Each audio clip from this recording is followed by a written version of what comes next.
Hello everybody, welcome in Ali's kitchen. Today we are cooking mini cookies with chocolate. I invite you to watch. First we need to mix 2 cups of flour,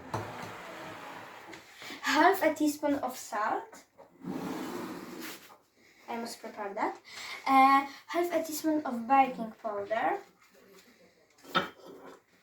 I do it later. Half a teaspoon of nutmeg.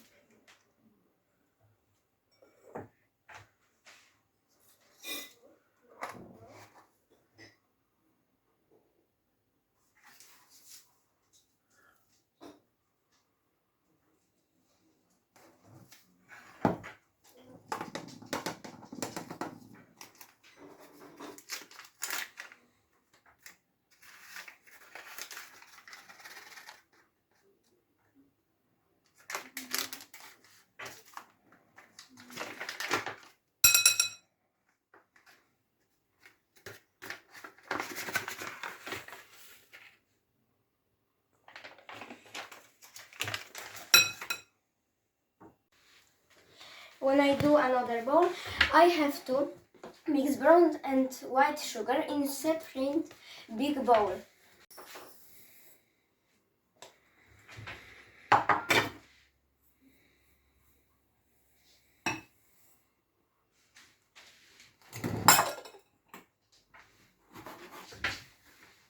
Then I have to add the hopped powder and create it with wooden spoon.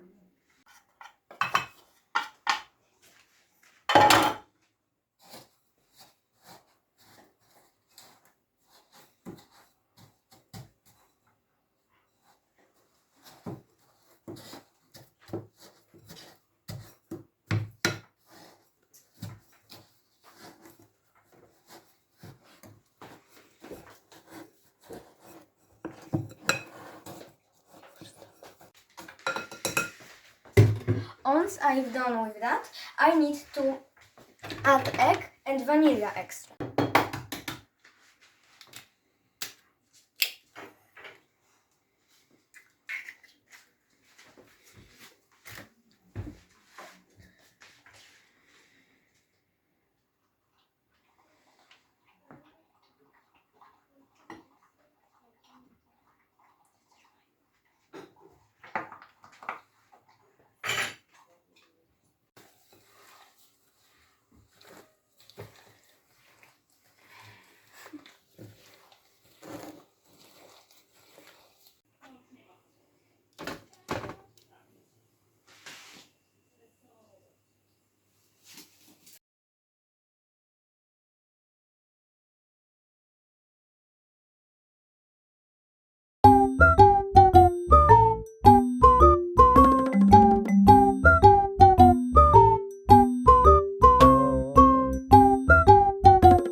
Now I need my mom's help to put the cookies in...